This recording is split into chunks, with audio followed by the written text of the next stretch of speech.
마드와이즈에 오신 여러분을 진심으로 환영합니다. 때때로 우리가 아내로서, 어머니로서 삶을 살아가면서 공허함도 경험하고 또 낭만과 절망감, 이런 감정들을 경험할 때가 참 많습니다. 오늘 이곳에 초청되신 우리 귀한 분들은 나는 그런 거 없는데요 라고 혹시 생각하고 계십니까? 좀 더 나의 내면을 깊숙이 정직하게 하나님 앞에 대한다면 내 심령 깊이에 하나님을 향한 갈망과 갈급함이 있을 수밖에 없을 것입니다. 하나님, 나의 갈증을 채워주십시오. 그렇게 마음으로 준비하고 나아가는 귀한 자매님들이라면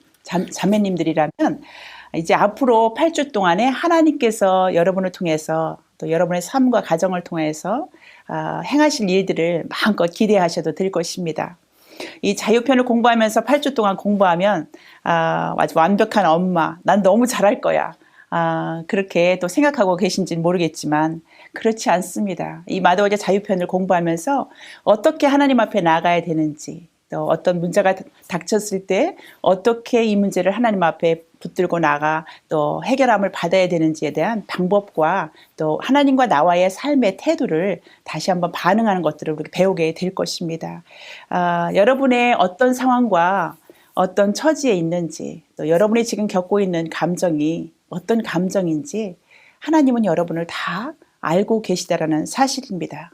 여러분이 어떤 상황 가운데 지금 말 못하는 어떤 고민도 있으실 것입니다. 그 감정마저도 하나님은 여러분의 마음을 깊숙이 다 알고 계시는 분이 하나님이시라는 사실입니다.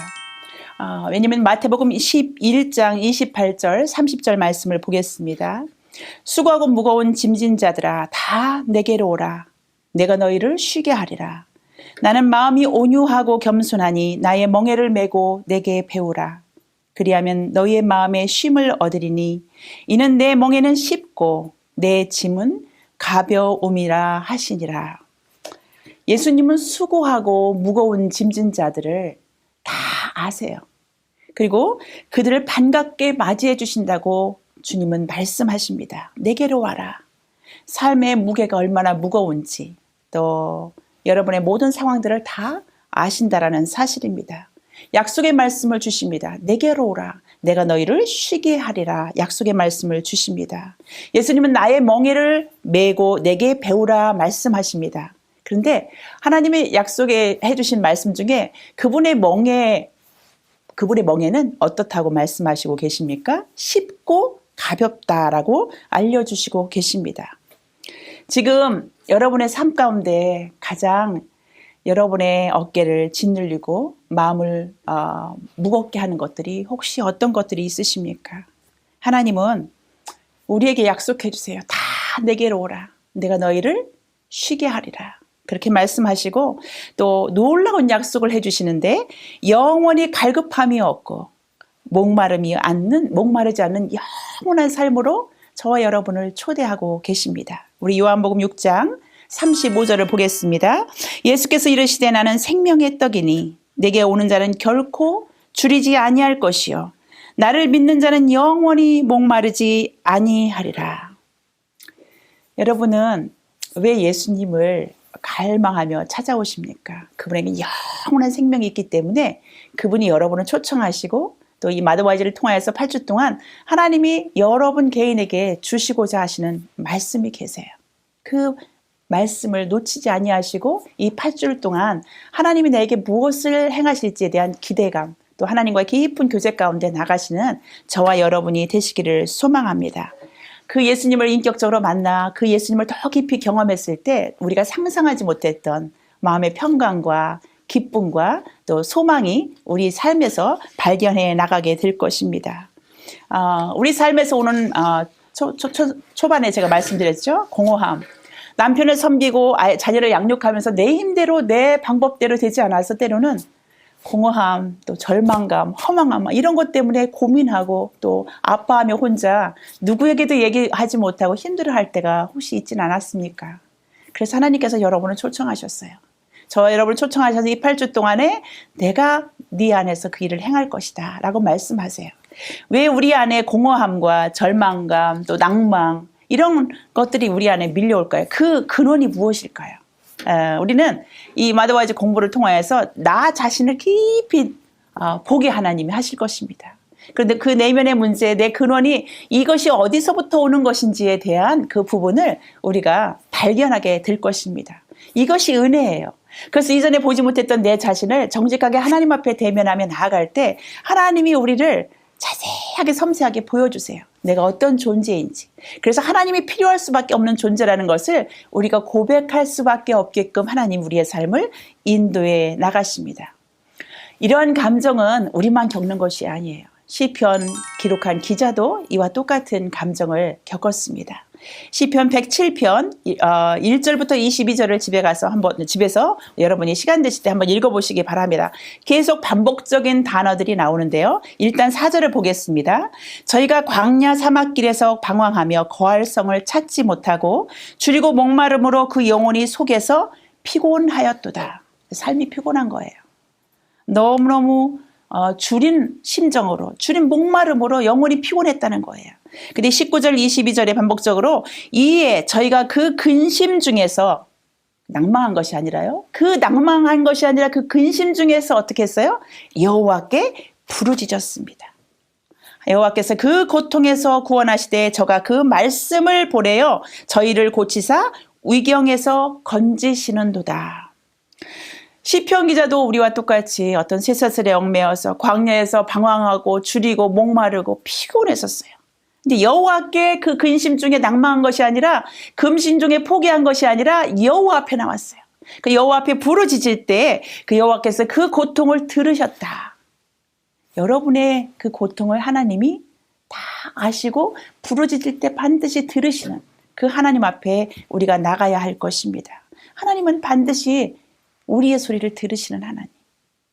때로는 자녀들이, 남편들이 내가 어떤 목소리를 내도 듣지 않고 그냥 쇠기의 격렬기처럼 메아리쳐 올 때가 참 많지 않습니까? 잘 듣지 않아요. 그럴 때 우리가 낭망하는 것이 아니라 오직 내 소리를 들으시는 그 하나님 앞에 우리가 고난과 역경 가운데, 공허함 가운데, 또 우울감 가운데 하나님 앞에 부르짖을 때 하나님이 반드시 들으시겠다라고 우리에게 약속해 주십니다. 우리의 모든 무거운 짐을 아시는 분. 그래서 수고하고 무거운 짐진 자들아 다 내게로 오라. 내가 너희를 쉬게 할 거다. 내 안에는 참 평안과 참 안식이 있고 영원한 생명이 있다는 것에 대해서 주님이 우리에게 초청하시고 우리에게 요청하시는 것입니다. 내게로 와라. 내가 너희를 쉬게 할 것이다. 그래서 오늘 마더와이즈 오늘 일과인데요. 마더와이즈 일과 보면 우리 삶의 원리가 있습니다. 그 요한복음 15장 1절부터 5절까지 말씀인데 이 원리가 오늘 첫 번째 포도나무의 원리인데 이제 계속적으로 우리가 이제 배워갈 것입니다. 그래서 일단 15장 요한복음 15장 1절 5절을 제가 읽어드리도록 하겠습니다. 나는 참 포도나무요 내 아버지는 농부라. 물은 내게 붙어있어 열매를 맺지 아니하는 가지는 아버지께서 그것을 제거해 버리시고 무릇 열매를 맺는 가지는 더 열매를 맺게 하려 하여 그것을 깨끗하게 하시느니라. 너희는 내가 일러준 말로 이미 깨끗하여졌으니 내 안에 거하라. 나도 너희 안에 거하리라. 가지가 포도나무에 붙어있지 아니하면 스스로 열매를 맺을 수 없음같이 너희도 내 안에 있지 아니하면 그러하리라. 나는 포도나무여 너희는 가지라. 그가 내 안에 내가 그 안에 있으면 사람이 열매를 많이 맺게 되나니 나를 떠나서는 너희가 아무것도 할 수 없음이라. 예수님을 믿는 것은 우리가 영원한 생명을 얻는 구원받는 것만이 목적이 아니에요.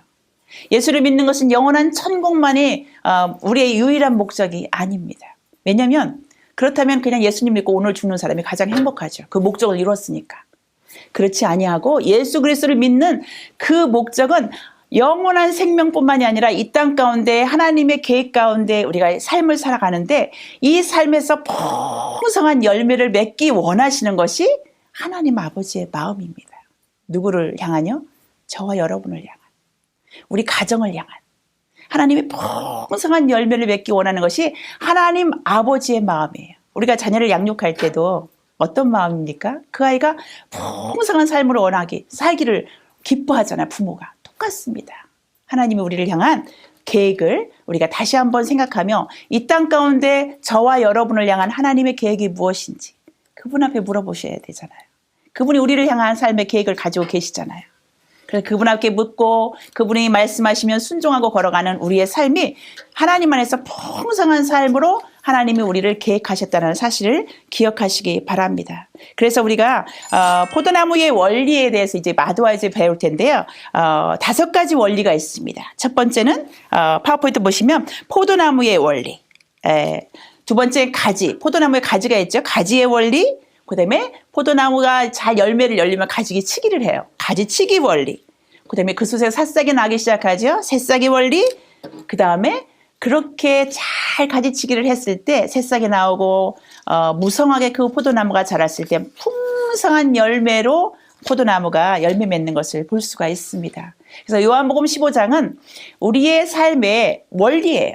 어떻게 풍성한 삶을 맺고 살아갈 것인가. 이 포도나무를 보면서 우리가 그 원리를 통하여서 우리가 이제 마도아지 8주 동안에 배워갈 것입니다. 이 포도나무가 있는데 그 가지가 이제 포도나무에 붙어 있습니다. 근데 포도나무에 가지가 붙어 있다고 해서 모든 포도나무가 풍성하게 열매를 열리는 것은 아니에요. 그렇죠? 붙어 있는데 분명히 붙어 있는데 풍성한 열매가 어떤 거는 맺고 어떤 거는 맺지 못할 때가 있습니다. 그 원인이 뭘까요? 포도나무의 열매를 맺지 못하는 풍성하게 맺는 것과 그렇지 못한 그 나무의 차이점은 무엇일까요? 오늘 성경에서 보면 그것은 생명을 공급하지 못하도록 영양 공급을 원활하게 하지 못하도록 그 가지가 막혀 있는 거예요. 혈액도 막혀 있으면 여러 가지 질병이 오지 않습니까? 그렇죠? 그런데 영양을 공급받지 못하도록 그 가지가 막혀 있으면 열매를 맺지 못하는 그런 원리와 똑같습니다. 그것이 우리의 바로 정답은 그 생명을 가로막는 우리의 육신이라는 사실입니다. 육신이 뭐냐? 육신의 정의를 하면요. 자신이 원하는 것을 자신이 원하는 때 자신이 원하는 방법으로 얻는 것에 초점을 맞추고 살아가는 삶입니다. 여러분 내가 주인인 거예요. 그래서 내가 원하는 때 내가 원하는 삶 내가 원하는 목적을 가지고 수단과 방법을 가리지 않고 그것을 향해서 추구해서 나가는 삶. 하나님이 내 삶의 주인이 아닌 거예요. 내가 주인인 거예요. 그래서 내 삶을 내가 통치하고 내 방법대로 살아가려고 하는 그 소욕, 육신의 소욕이 우리 안에 가득할 때 우리의 삶은 예수를 믿는다고 말로만 하지만 실제적으로 우리 삶에 가보면 내 삶의 주인이 하나님이 아니라 내가 주인이라는 사실입니다. 여러분 5절에 보면 하나님 말씀하세요. 너희가 나를 떠나서는 아무것도 할 수 없다. 80평생 열심히 최선을 다해 살았지만 그 삶이 열매가 하나도 없다라는 사실이에요. 하나님 앞에서 마지막 날 우리가 하나님 앞에 서 있을 때 우리의 삶을 카운트하실 것입니다. 그때 내가 얼마만큼 하나님 앞에서 삶을 살았는지 이제 결산을 할 때가 올 텐데 하나님 안에서 하지 않은 모든 행위는 너희가 나를 떠나서 하나님을 떠나서 내 삶의 내 방법대로 살아가는 그 모든 삶은 nothing, 아무것도 아니라는 거예요. 아무 열매도 없다라는 거예요. 그래서 하나님이 5절에 너희가 나를 떠나서는 아무것도 할 수 없다라고 말씀하십니다. 우리가 양동이 그림 파워포인트 한번 보이시죠? 인생의 수고에 계속해서 수고한 것들을 이 양동이에다 많이 붓습니다. 꽉 가득 채우지만 채워도 내 마음이 공허해요. 허전해요. 왜요? 그 양동이가 깨진 것을 못 봐요.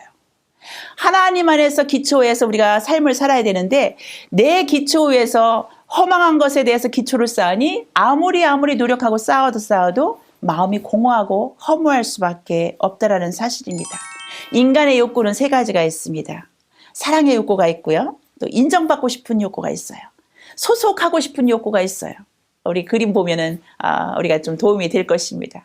이런 욕구가 나쁜 것이 아니에요. 하나님 우리에게 주신 욕구들이에요. 근데 그것이 인간적인 방법으로 우리가 그 욕구를 채워가는 것이 아니라 하나님 안에서 이런 모든 것들이 완전하게 채워진다는 사실을 우리가 기억해야 할 것입니다.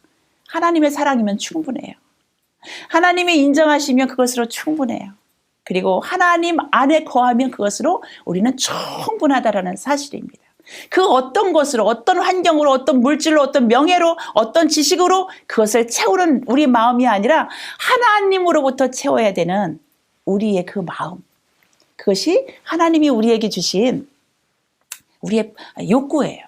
그래서 하나님만 바라볼 수 있도록. 전도서 3장 11절 말씀입니다. 하나님이 모든 것을 지으시되 때를 따라 아름답게 하셨고 또 사람들에게는 영원을 사모하는 마음을 주셨다. 여러분, 우리의 마음에는요, 영원한 하나님으로부터 만족할 수밖에 없는 그 마음을 우리에게 주셨어요. 근데 그것을 채우지 아니하고 다른 것으로 계속 채워도 그 항아리가 깨진 것을 모르고 우리는 채워가고 삶을 살아간다라는 사실입니다. 육신을 따라가 살아가는 사람은 내가 주인이에요. 여러분의 삶은 어떠세요? 하나님의 전지전능하신 하나님, 천지를 창조하신 하나님이 주인이 되어서 여러분의 삶을 통치하십니까? 아니면 내가 내 삶을 통치하고 내 삶을 돌보고 있습니까? 우리 다시 한번 생각해야 돼요. 하나님을 믿는다라는 것은 내 삶의 주인이 바뀌는 거예요. 그 하나님으로부터 왔고 그 하나님을 향해서 가야 되는 우리의 인생이 다른 것으로 향하여서 관역을 비껴나가는 그것이 자체가 죄라는 사실입니다. 육신을 따라가 살면 남편과의 관계, 자녀와의 관계에도 아주 쉽게 우리는 볼 수가 있어요. 우리 스스로가. 남편과의 관계 가운데 얼마나 우리가 남편에게 기대를 합니까? 하나님으로부터 기대하는 그 사랑으로 우리 체험받아야 되는데 남편이 그 모든 것을 채워줄 것처럼 착각하고 살아요. 그래서 남편만 잘하면, 남편이 좀 뭐 하면, 남편이 돈 좀 많이 벌어오고 좀 승진도 좀 하고 나한테 다정하게 해주면 내가 영원히 만족할 것 같죠. 근데 그 잠시일 수 있어요. 영원하지 않습니다. 그리고 그렇게 할 수도 없고요.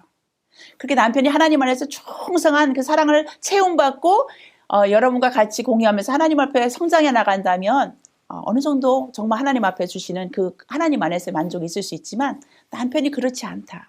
그러면 우리가 기댈 수 없는 사람에게 기대는 거예요. 그 안에는 아무것도 없는데 달라고 애쓰는 거나 똑같아요. 아무것도 없어요. 근데 그 속에서 뭘 달라고 애걸한다고 그래서 그것이 줄 수도 없고 체험 받을 수도 없다라는 사실입니다. 이 죄성은요, 남편과 아내의 관계 속에서 나타나는데 남편이 아내와의 관계 속에서 서로 남편은 아내를 조정하려고 하고요. 지배하려고 하고요. 여자는 남편을 조종하고 싶어 해요. 내 욕구대로. 그것이 창세기 3장 16절 너는 남편을 사모할 것이며 남편은 너를 다스릴 것이다. 이게 죄로 인해서 하와와 누구죠? 아담과 두 관계 속에서 이제 죄로 인해서 수고하는 땀을 흘려야 되는 또 해산하는 수고 또 뱀은 어떻게 배로 땅을 이렇게 기어 다녀야 되고 흙을 먹어야 되는 그 저주의 어떤 결과로 이제 그 죄의 결과로 이야기하고 있는데 이때 하시는 말씀이 마지막에 남편이 어떻게 해요? 너를 조종한다는 거야. 근데 우리는 남편을 사모한다면 사모하면 여보 이런 사모가 아니에요. desire.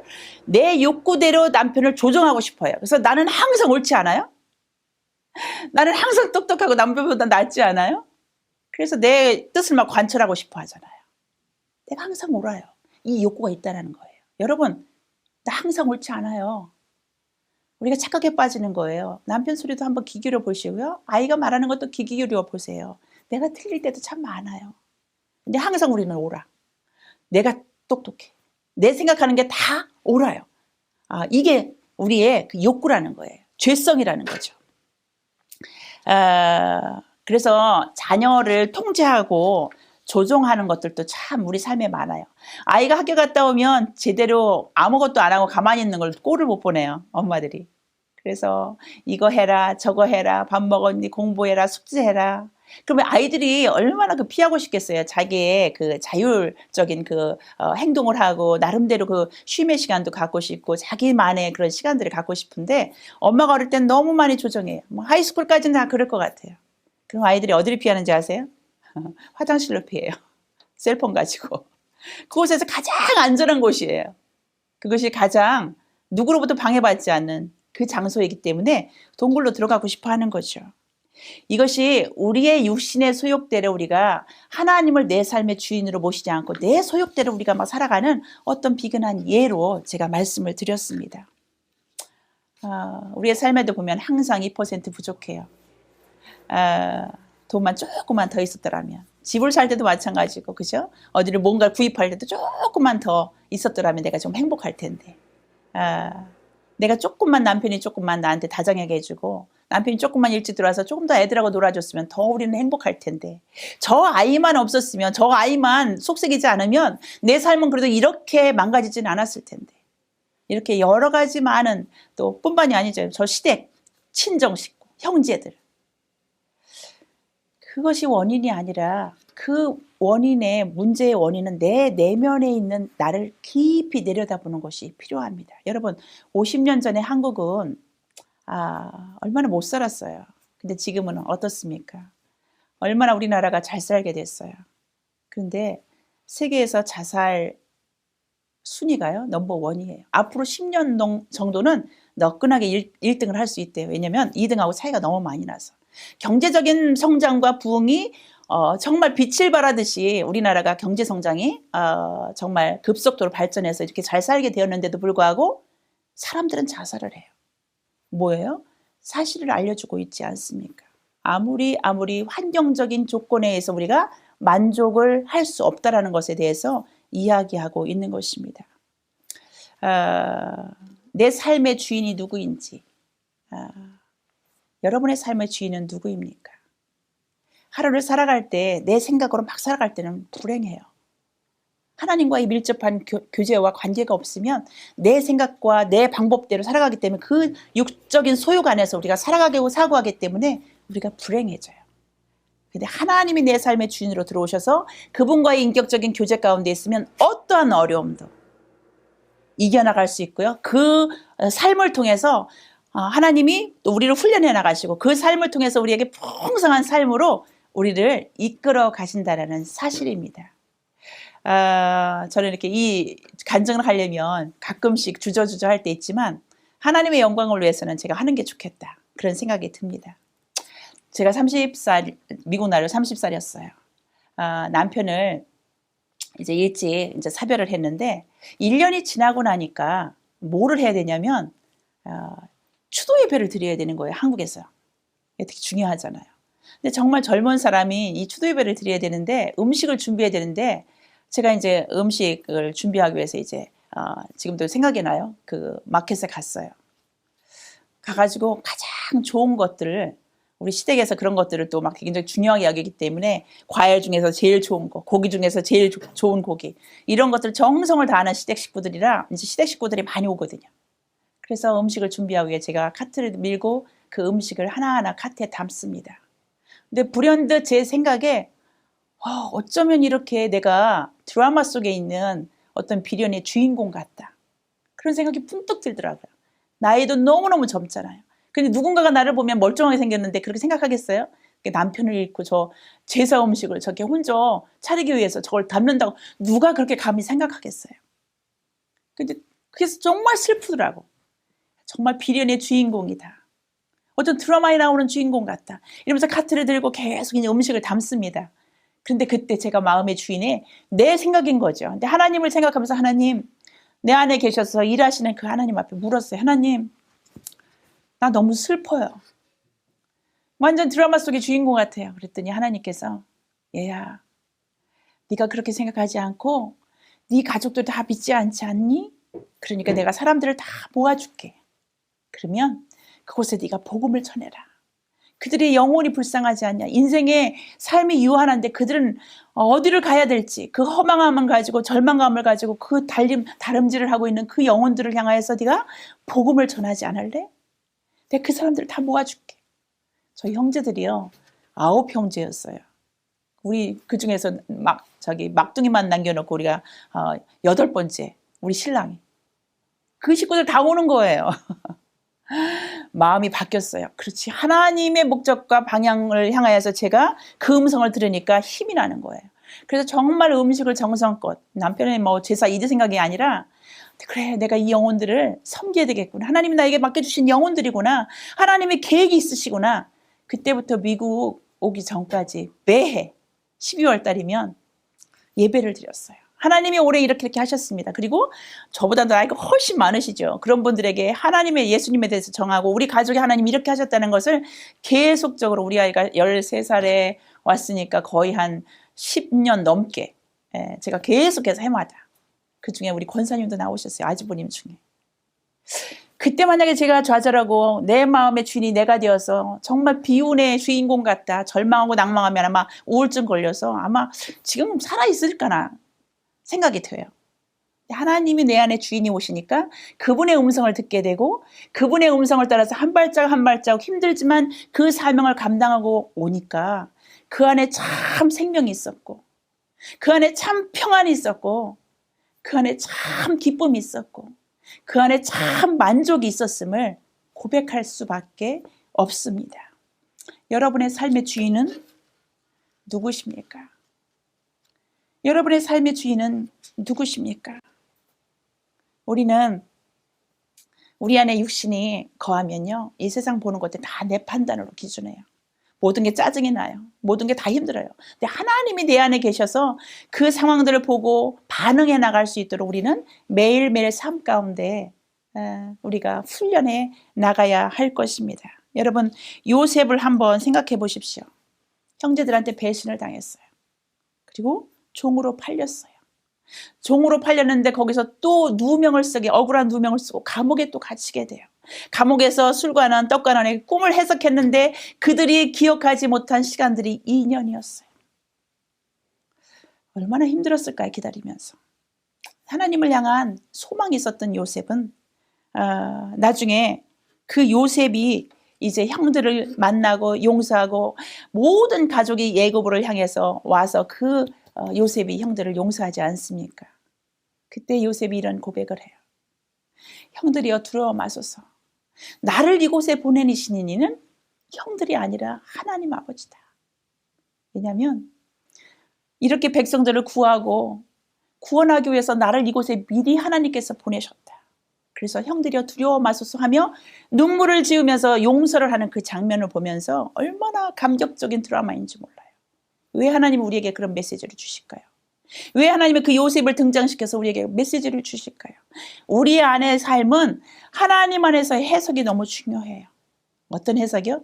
하나님 안에서의 해석이 너무 중요해요. 그래서 그 하나님이 내 안에 주인으로 모시고 살아가는 삶이요. 아이들이 막 지저분하게 막 청소도 안 해놓고 막 어지러 놓고 그럴 때 막 짜증이 나잖아요. 그런 소리 빽 지르는 것이 아니라 하나님 감사하다. 하나님 감사해요. 이 아이에게 건강을 주셔서 이렇게 어지러 놓을 수 있는 에너지도 주시고 그리고 그 아이들 모아놓고 이제 가르쳐주면 되는 거예요. 정리하는 방법들을. 소리부터 지르는 것이 아니라. 남편도 마찬가지죠. 남편도 자세하게 말이 많지 않기 때문에 어떤 때는 서운할 때도 참 많아요. 근데 하나님으로부터 받은 우리 사랑을 가지고 남편을 돕는 헬퍼로, 이제 마더와이즈 지혜편에서 배우죠. 돕는 헬퍼로 하나님께서 우리를 세워주셨기 때문에 그 역할을 잘 감당할 수 있도록 그런 남편에게 우리를 붙이신 거예요. 왜냐하면 그 능력은 하나님이 우리에게 주셨거든요. 믿음의 사람, 육신의 소욕을 따라가는 것이 아니라 성령의 소욕, 하나님의 내 안에 머물며 살아가실 수 있도록 우리가 그분을 온전히 인정하는 것. 그것이 오늘 4절과 5절 말씀입니다. 제가 읽겠습니다. 내 안에 거하라. 나도 너희 안에 거하리라. 가지가 포도나무에 붙어있지 아니하면 스스로 열매를 맺을 수 없음같이 너희도 내 안에 있지 아니하면 그러하리라. 나는 포도나무여 너희는 가지라. 그가 내 안에 내가 그 안에 거하면 사람이 열매를 많이 맺나니 나를 떠나서는 너희가 아무것도 할 수 없음이라. 주님을 내 삶의 주인으로 모시고 살지 않는 그 삶은 nothing, 아무것도 아니에요. 아무 열매가 없어요. 헛수고인 거예요. 오늘부터 여러분 결단하시기 바랍니다. 하나님 내 안에 오십시오. 그래서 내가 하나님 앞에 집중하며 그분이 일하실 수 있도록 내가 온전히 내가 항복합니다. 주님, 내 삶의 주인이 되어 주십시오. 내 삶을 이끌어 주십시오. 내가 이런 어려운 가운데 있습니다. 내 힘으로 해결할 수가 없습니다. 하나님이 내 안에서 그 일을 행하십시오. 온전히 주님만을 신뢰합니다. 라고 고백하는 저와 여러분이 되시기를 소망합니다. 여러분 안에 육신이 소욕이 있다라면 그대로 드러나기를 정직하게 하나님 앞에 고백하십시오. 육신의 그 골마 있는 상처는요, 도려내는 아픔이 필요해요. 정직하게 대면하면서 하나님 앞에 토해내는 아픔이 필요해요. 골마 있는데 그것을 겉에다가 연고 바르고 싸맨다고 해서 그것이 육신의 그 질병들이 나아지지 않잖아요. 아픈 것은 째야 돼요. 그리고 골마인 것을 다 벗어버리고 걷어내버리고 그것에 이제 아프지만 그 상처가 아물 수 있도록 하나님이 우리를 이제 치료해 나가실 것입니다. 우리 하나님의 수술대 앞에 누워서 하나님, 내 삶을 주님 앞에 맡깁니다. 나를 다스려 주시고 내 내면의 깊은 곳들을 정직하게 보게 하셔서 하나님이 이 마다와 이번 8주 동안에 하나님이 나를 만지시고 내 삶에 가까이 오셔서 나에게 말씀해 주시고 내 눈과 마음을 밝혀서 이 상황들을 정직하게 대면할 수 있도록 하나님 도와주십시오. 그래서 내가 온전히 새로운 하나님의 그 생명과 그 삶의 주인으로 온전히 모시고 사는 삶의 실제가 되어줄 수 있도록 지식으로 우리가 하나님을 믿는 것이 아니라 내 삶의 온 전체의 그 삶이 하나님이 동행하는 삶이 되어질 수 있도록 하나님 나를 이끌어 주십시오 라고 고백하는 저와 여러분이 되시기를 간절히 소망합니다. 수고하고 무거운 짐진 자들아 다 내게로 오라. 내가 너희를 쉬게 하리라. 기도하시겠습니다.